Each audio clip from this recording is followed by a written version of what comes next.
Alrighty. How's it going, everybody? Um, for 2024, I'm making some changes. And what of my changes are, I'm finally come to the terms, and probably some people probably knew this watching my channel. I sort of knew this and had to come into reality with myself. I said, Mark, and I'm talking to myself, but I'm making this video. I'm making this video because I can honestly, personally say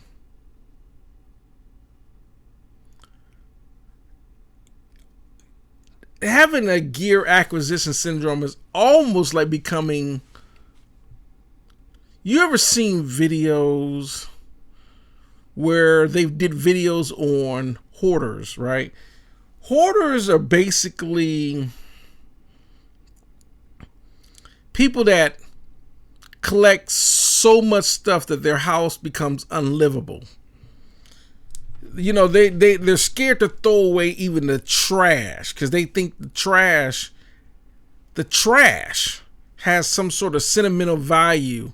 It's kind of like drinking a carton of chocolate milk and then reminiscing that over the carton of milk that you drunk because you may felt that you got a carton of milk on a day that made you feel good because you were thirsty, and that carton of milk is going to remind you of how you felt that day, and so you don't want to throw the carton away. And it's kind of like, hoarders have these.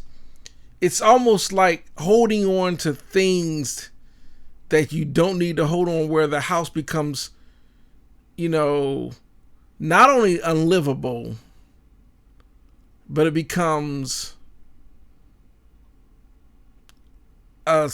basically a health hazard. So I'm not quite nowhere near to the point of hoarder because you can walk around my house. My house is very livable, but it has gotten to the point where it's out of control as far as gear. Because this room by itself has an overabundance of gear in it.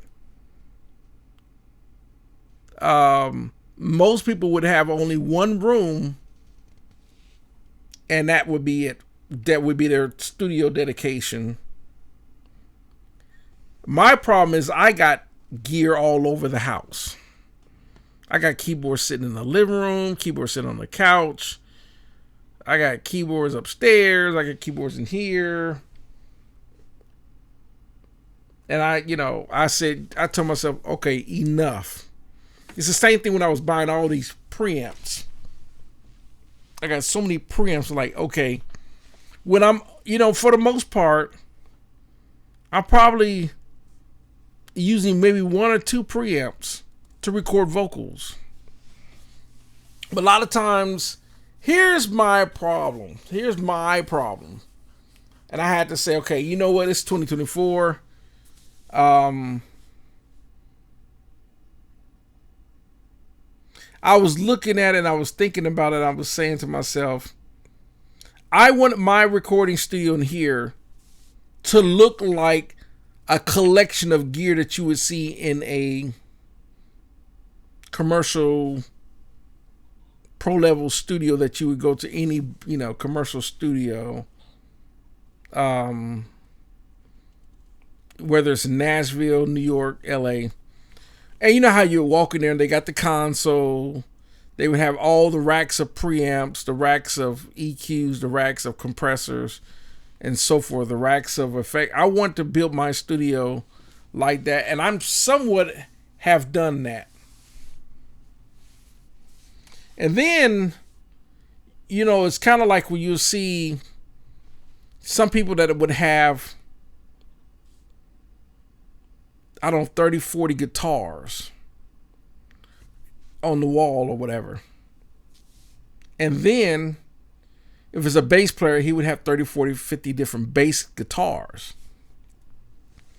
And the same thing when you go into someone's studio, some people that's a synthesizer player, and he would have 10, 15, 20, 25, 30 synthesizers. And so I was sitting there playing my Roland G6 today. And I was also playing with my Roland Phantom 6, the new one, the Phantom 6. I was playing that the other day. And every now and then I have my Core Chrome. It's always on, and I'm always playing it. And it's just got a load of amazing sounds on it. And I was thinking to myself, I could probably write 1,000 songs just using that Core Chrome. Just one board. I could probably write 1,000 songs using any synthesizer up here. And what I've come to terms with is that every board I have is going to have its collection of pianos, electric pianos, strings, horns, bell sounds, synths, pad sounds, drums, drum kits.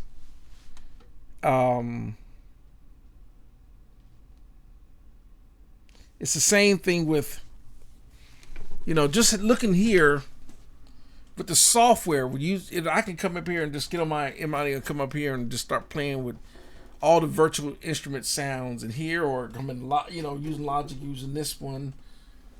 And I was, I'm like thinking to myself, why do I have a Mac with Logic and all that when the PC that I'm using to make this video has 12 different DAWs on it? I thought to myself,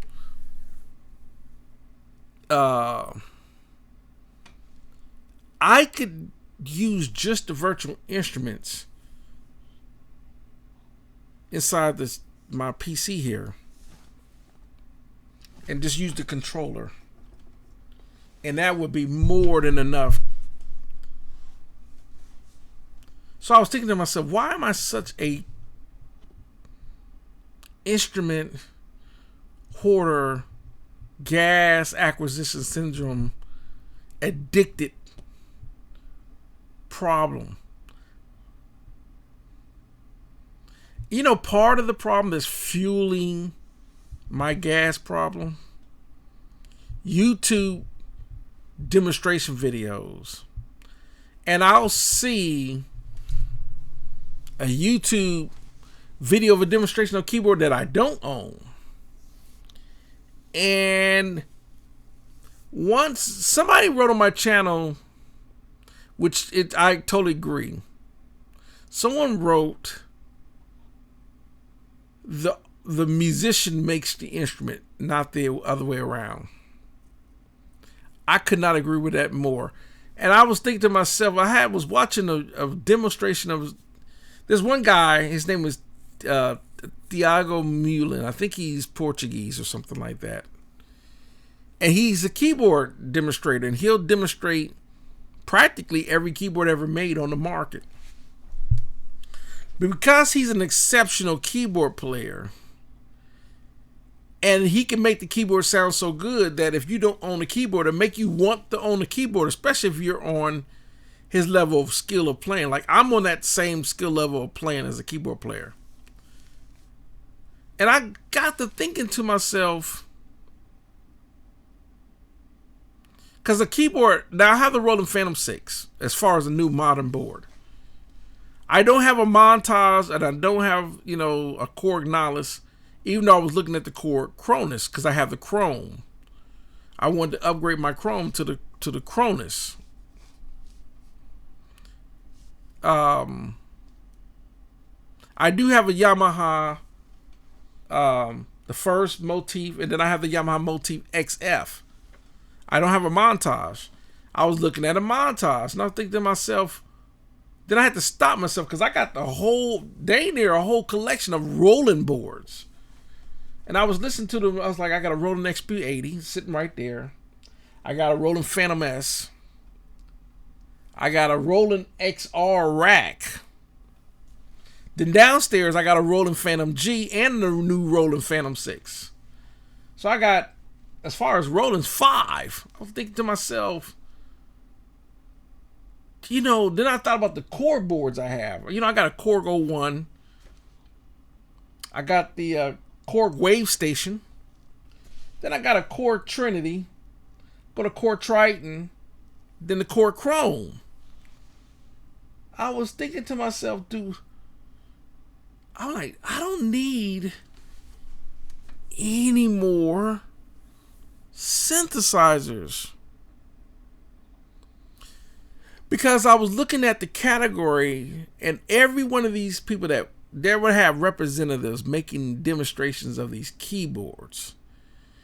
But I'm thinking to myself, every single keyboard, older and new, always have the same, you know, there might be slight differences in the sound or sound quality, but overall, generally, they have the same banks of libraries of sounds. They're going to have your pianos, electric pianos, clavinets, flutes, horns, trumpets, saxophones, strings, synth pads, drum kits, basses, you know, and every other sound out there, special effects sounds. And almost every one of them have a large library of various sounds, and then including their niche sounds that come with that brand, whether it's in Sonic, Yamaha, Roland. I don't have a Nord. I don't have any Nords. Then I got to thinking about, I have an MPC Studio here, but then I got an MPC Renaissance. And I'm like, well, the Renaissance does everything the Studio does and more. But you can do everything on just the Studio. Then I got to thinking, you know, I got all the virtual instruments and just start using. And I was thinking to myself, I made a video about this before. I've started collecting so many synthesizers. You know, like I got, talking about even just, let's talk about bass guitars. I got 7 bass guitars, 3 guitars. Then I also have a couple of saxophones and a couple of trumpets. And I'm thinking to myself, with all this instruments, I got a drum set. I was thinking to myself, you got so much stuff. I have a collection of, I think I got it's in the other room, somewhere around here. I got a whole, it's a collection of cassettes. When I used to record the cassettes, when I used to have just one synthesizer, that Ensoniq SQ1 Plus. And what it did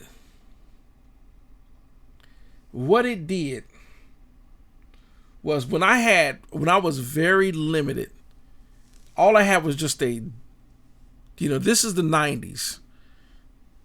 You're talking early 90s. I'm talking like 1990. This is way before DAWs, plugins, and everything else. This is old school Ensoniq SQ1 sequencer and a cassette deck.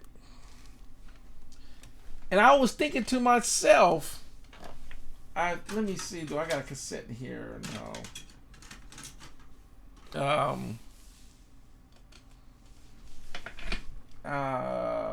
Here we go. And I hope this mic, I hope it ain't too loud. I'm gonna turn this on. I wrote first album when I was, let me see. So I think, let's see. Huh. That was weird. It's like me turn on the stereo triggered a USB port, which I don't know, maybe something near.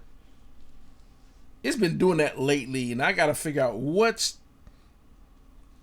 I don't know why it's doing that. The little doo-doo-doo.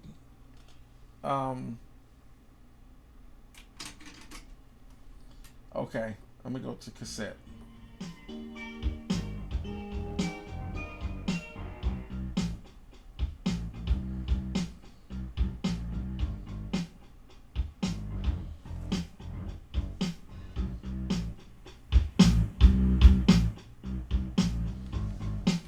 Okay. I'm gonna record it. I'm gonna go all the way back to the beginning of that. I don't wanna. I wanna go all the way to the very beginning of the cassette, not auto search.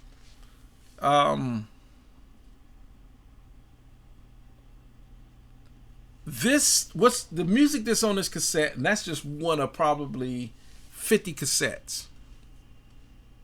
This is all 1990, 91, 92 when this is when even I was in the Army too at the time. I would sit in my barracks room and I would sequence anything that I had an idea, I would sequence it.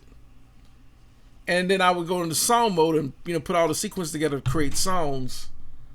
And just to see what I can come up with creatively. I think let me see.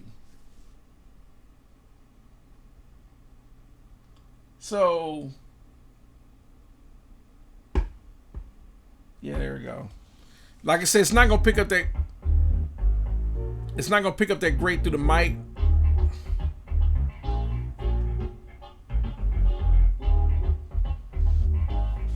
This is all when I had just one keyboard, but I would come up with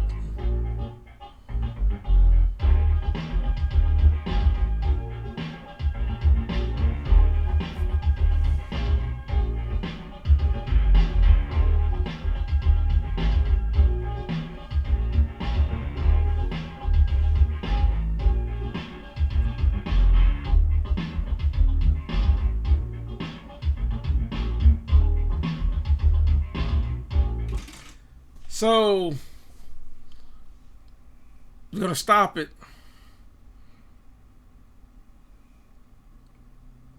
The reason I'm making this video because I don't want to be long, but it's gonna turn long because it's 17 minutes. Sometimes I find myself sitting right there, not in this room, but not even in my front room where I got my other setup that's pretty crowded in there. But I got a small setup in my dining room / kitchen. And I got my little Chrome sitting on the table, which is stupid, but it's there. Then I got my Arturia Keylab. All I have is just the interface with the computer. And sometimes I find myself just playing the Chrome by itself and playing through the sounds and hearing ideas. And then I find myself not getting what I used to do 20 something years ago, to almost 30 years ago. If I had a creative idea, if I played something, I like that, let me come up with something. I would be so quick to sequence it and create these tracks. And even though I hear the idea, before you know the idea is gone, because that's how ideas work. If you don't get the idea going to lay it down, you will lose interest, forget it, and move on, and next you know the idea is gone. And it would have been so easy for me to go into Cakewalk or just get into sequencing or Cakewalk, take that same idea, let me lay down the drum tracks, let me lay down the bass, let me lay down the keys, all expanding on this idea from just me playing simple things on a keyboard. The problem that I ran into at the time, and I'm not saying that I would want to go back to being limited as far as income, but when I was limited in equipment, it forced me to be creative with what little I have. Now that I've been able to expand and build me a decent size equipment studio, it's like sometimes none of this stuff would get turned on for weeks. And that's not a good thing. And I don't create. That cassette has probably 15, 16, 17 songs on one cassette. songs that I've never used to, of course they're dated because the style of music that I was making these tracks was early 90s. But the point is, my creativity has become overshadowed with me just constantly just being on YouTube, watching gear videos, keyboard demonstration videos, compressor videos, microphones, studio builds, preamps, and just a whole wide range of stuff that really don't have a lot of impact on your ability to create music. So, to sum up my video, I had to come in terms that, you know what?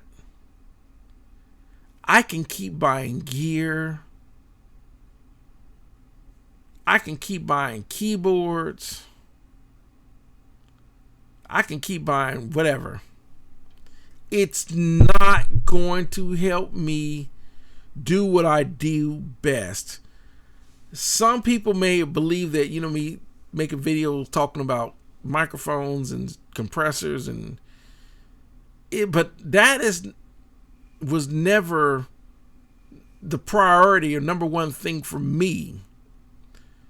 My number one thing that I do well, I'm a musician. And I was always into creating and writing my own music, or writing music, or listening to music, and somehow I and I'm not saying chasing dreams of wanting to have my own recording studio setup is a bad thing, but I think I've become overshadowed with gear and studios and everything else that it's like you can have the best home recording studio or pro studio in the world, but it does absolutely no good if no music is being made. And that's my problem. And I had to come in terms with that in 2024. It's kind of like, yes, the Roland Phantom 6 that I got is great. I don't have a Montage, which I know that's a great board as well. I don't have the Cronus. I do have the Chrome. I don't have the Cronus. I know that's a great board. But even if I owned the Montage and the Cronus, even though I have a ton of other boards, a whole lot of boards, controllers, virtual instruments, VSTs, rack. I got quite a few racks. It would not, owning that Cronus or Montage would not fix my lack of my lack of creating music. Because I can take my Roland Phantom G6 and that would be all the board that I need. Because it's so loaded with so many patches of sounds from every category that you would ever use in music, including the ability to sample and write your own patches and everything else. And yet alone get into my Roland Phantom 6, the new one I got. It's more than enough, yet alone my other board. I'm like, I've been so sidetracked that I talk about gear acquisition syndrome. I felt compelled to make this video because I'm like, Mark, you got a gear acquisition syndrome problem. So for 2024, because I got some more 2 microphones. Even though I have quite a few microphones, I got a few more 2 microphones. So I told myself, like I said, I'm getting the racks for that gear, getting the racks for that, because I need that. I got some more cables. I need those cables. I'm not buying nothing else except for the racks for those racks and cables. I'm not buying no more. I'm not buying another microphone, another keyboard, another bass. I'm just not doing it. I'm not doing it. I'm just not doing it. So I'm done with the video. And I'm going to get me some psychological. I'm laughing because, yeah. Something else is lacking. This is also how this. It's not good when you're single, even though I don't want to be in a relationship because relationships are messy. They never, it's great when you first get into one, but they never end well. And that's a whole different video. So, and relationships always end. They always do. Because you can't make Miss Entitlement happy from a man's point of view. So it's always going to end. So that, anyhow, I'm done with that. So I have felt compelled to make this video. Yes, I have. I have to get my gear acquisition syndrome under control because it's bad. It's bad. Thanks for watching. Y'all have a great one.